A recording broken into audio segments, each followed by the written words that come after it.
መግባባት፣ የገበያ ጥናት፣ ጥሩ ገንዘብ አስተዳደር፣ ለውጥ መዘጋጀት፣ ጠንካራ አመራር እና ፈጠራ ማበረታታት አስፈላጊ ናቸው። እነኚህ ካላደረገን ቢዝነሳችን ሊወድቅ ሊሞት ወይም ኪሳራ ውስጥ ሊገባ ስለሚችል እነኚህን ደግሞ ለመጠበቅ ሁሌም ዝግጁ መሆን አለብሽ። አመሰግናለሁ። ዛሬም አዲስ ቶፒክ ከእናንተ ጋር ለመቆየት መጥቻለሁ እና እንግዲህ ቢዝነስ ነክ የሆኑ ምክር ሀሳቦች እና ጠቃሚ ነገሮች ወደ እናንተ የምናቀርበው ነው የሚሆነው። በተለይ የዛሬው አዲስ ቢዝነስ ጀማሪዎች ወይም ክሬተሮች መጀመሪያቸው በፊት ወይም ከጀመሩ በኋላ ጥንቃቄ ማድረግ አለባቸው ነገሮች ምን ምን እንደሆነ እና ካልተጠነቀቁ ምን ሊገጥማቸው እንደሚችል በተለይ እንዴት ቶሎ ወደ ኪሳራ እንደሚገቡ ወይም ችግር እንደሚገጥማቸው ብዙ አዲስ የቢዝነስ መጀመሪያ ጀማሪዎች አመት ውስጥ እና አመት ሳይሞላ ግን የሚያስከስራቸው ወይም ችግር ውስጥ የሚያስገባቸው ዋና ምክንያቶች መካከል ወሳኝ የሆኑ 5 ነጥቦችን እናያለን። እስከ መጨረሻ ተከታተሉ። ለዚህ ቻናል አዲስ ከሆናችሁ ሳብስክራይብ ማድረግ አትርሱ። እንዲሁም አዳዲስ ቪዲዮ ስለቅ ኖቲፊኬሽኑ ወደ እናንተ እንዲደርስ የደወል ምልክት መጫን እንዳይረሱ። ሌላ ሀሳብ በዚህ ስላለኝ የምትሉ ሀሳብ ካለ ደግሞ በኮሜንት ሴክሽን ላይ ማስቀመጥ ትችላላችሁ። በዚህ ቻናል ሁሌም ወደ እናንተ የሚቀርበው ወደ እናንተ የሚያቀርበው የፋይናንሻሊ ነክና ቢዝነስ ሪሌትድ የሆኑ ምክር ሀሳቦች ገበያ የሚወጡ ወይም አዲስ ቢዝነስ ክሬተሮችን ኪሳራ ውስጥ የሚዳረጋቸው ወይም ናቸው የሚሉ 5 የሆኑ ወሳኝ ነጥቦችን እናያለን። እና አንደኛ ምንድነው? የገበያ ጥናት አለማድረግ ነው። እንግዲህ አንድ ቢዝነስ ክሬት ስናደርግ ወይም አንድ ቢዝነስ ለመጀመር ስናስብ ደንበኞች ፍላጎት ማዕከል መሆን አለበት። በተለይ ደንበኞች ምን ይፈልጋሉ? ኤሪያው ምን አይነት ነው? ምን አይነት ደንበኞች አሉ? በዛ ቢዝነስ የምንከፍትበት አካባቢ ተጠቃሚዎች ምን ያህል ተጠቃሚ ሊኖረን ይችላል? ገበያ ሁኔታዎች ምን ይመስላሉ? ከዚህ በፊት እዛ ቢዝነስ የጀመሩ ሰዎች ምን ያህል ተጠቃሚ ሆነዋል? አሁንስ ፍላጎቱስ ምን ያህል ነው የሚለውን ቀድመን ማወቅ አለብን። የገበያ ጥናት ማድረግ አለብን። ተወዳዳሪ ዘሴም ቢዝነስ የከፈቱ ደንበኞች ምን ያህል ተጠቃሚዎች ናቸው የሚለውን የገበያ ጥናቶች እና የገበያ ጥናት ቅድሚያ ማድረግ አለብን። እነዚህ ሳናደርግ ዝም ብለን ቢዝነስ ከፍተን ገበያ ውስጥ የምንገባ ከሆነ ኪሳራ ውስጥ ሊያጋልጠን ስለሚችል እነኚህ ደግሞ ቀድመን ማወቅ አለብን።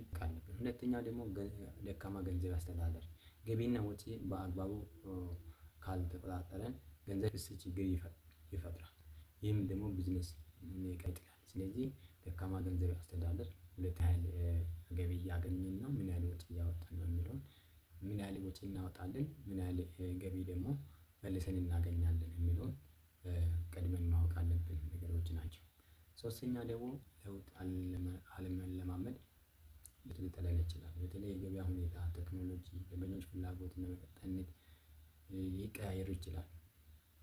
ገበያ ሁኔታ፣ ቴክኖሎጂ፣ ደንበኞች ፍላጎት ሊቀያየሩ ይችላሉ። ስለዚህ እነዚህ ለውጦች ሲመጡ ከገበያ ሊያስወጡን ይችላል። ስለዚህ ቀደም ብለን እነኚህን ደግሞ ዝግጁ ሆነን መጠበቅ አለብን።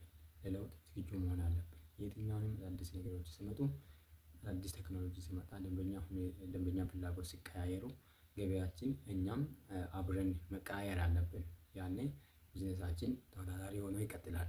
ካልሆነ እኛ የምናቀርበው ይህ ነው ብለን የመጀመሪያውን ይዘን የምንቆይ ከሆነ ወይም ገበያ ሁኔታውን እያየን ቴክኖሎጂን ሳናይ የደንበኞቻችንን ፍላጎት ያላማከለ ሲሆን ኪሳራ ውስጥ ሊያዳርገን ወይም ችግር ውስጥ ሊጥለን ስለሚችል የትኛውንም ጊዜ ለለውጡ ዝግጁ መሆን አለብን። ደንበኛችን ምን ይፈልጋል የሚለው በተለይ ወሳኝ ነው። ደንበኞቻችን ነው አንድ ነገር አንድ ፕሮዳክት ወይም ሰርቪስ ስናቀርብ ደንበኞቻችን ነው የምናቀርበው። ስለዚህ ደንበኛ ምን ይፈልጋል? አዳዲስ ነገር ገበያ ላይ ምን አለ? እኔ ምን ማቅረብ አለብኝ?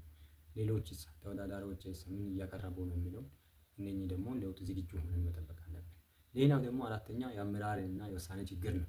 ይሄ ደግሞ ግልጽ ነው። የትኛውም ቢዝነስ ስንጀምር ባለራዕይ መሆን አለብን።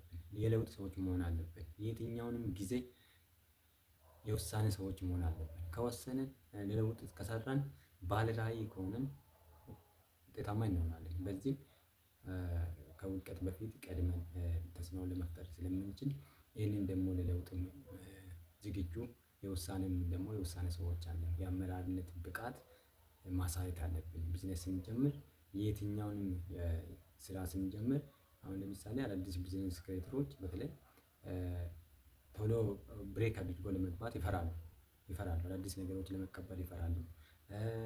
የተለያዩ ቴክኖሎጂ ጋራ ሳይዛመዱ ይቆያሉ፣ ይዘገያሉ እና ይሄ ደግሞ ከገበያ የሚያስወጣን ነገሮች ስለሆነ በጣም ጥንቃቄ ማድረግ እና እኛም በቁርጠኛ አመራርነት ዝግጁ ሆነን አዎንታዊ ተጽዕኖ መፍጠር አለብን። ሌላው ደግሞ አምስተኛው እና መጨረሻኛው ፈጠራና እድገት ላይ ሀሳቦችና ማሻሻያ ካልተጠቀመን ቢዝነሳችን ተወዳዳሪነቱን ሊያጣ ስለሚችል፣ ስለዚህ ለፈጠራ ዝግጁ መሆን አለብን። ተወዳዳሪና የፈጠራ ክህሎት ጋር የተዛመደ አዳዲስ ነገሮች ደግሞ ክሬት እያደረገ የሚሄድ ነው የሚሆነው። ስለዚህ የትኛውንም ማሻሻያዎች ሲመጡ ለምሳሌ የብራንድ ማሻሻያ ሊሆን ይችላል፣ ሶሻል ሚዲያዎች ሊሆኑ ይችላሉ፣ የተለያዩ ነገሮች ሊሆኑ ይችላሉ። አሁን ለምሳሌ አንዳንዴ ማስታወቂያ ስንሰራ ወይም አድቨርታይዝ ስናደርግ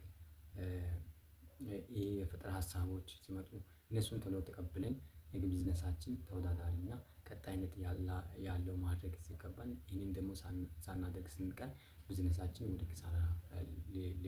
ኪሳራ ውስጥ ሊወድቅና ችግር ውስጥ ሊወድቅና ኪሳራ ላይ ሊጋለጥ ስለሚችል ጥንቃቄ ማድረግ አለብን። እነኚህ ደግሞ አምስቱንም ወሳኝ የሆኑ አምስቱንም ነጥቦች እያወቅን ከሄድን ወይም አፕዴት እያደረግን ስንሄድ ቢዝነሳችን ቀጣይነት ያገኛል። ግን ካላወቅን በተለይ አጠቃላይ ማለትም የተሳካ ቢዝነስ ለመገንባት የገበያ ጥናት፣ ጥሩ ገንዘብ አስተዳደር፣ ለለውጥ መዘጋጀት፣ ጠንካራ አመራር እና ፈጠራ ማበረታታት አስፈላጊ ናቸው። እነኚህን ካላደረግን ቢዝነሳችን ሊወድቅ፣ ሊሞት ወይም ኪሳራ ውስጥ ሊገባ ስለሚችል እነኚህን ደግሞ ለመጠበቅ ሁሌም ዝግጁ መሆን አለብን እና ይሄን ነው ማለት የምፈልገው።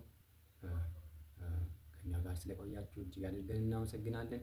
ሌላ ጊዜ ሌላ ቪዲዮ እስከምንገናኝ ቸር ሰንብተን። አዳዲስ ለዚህ ቻናል አዳዲስ ከሆናችሁ ሰብስክራይብ ማድረግ እጅግ አድርጌ አመሰግናለሁ። መልካም ጊዜ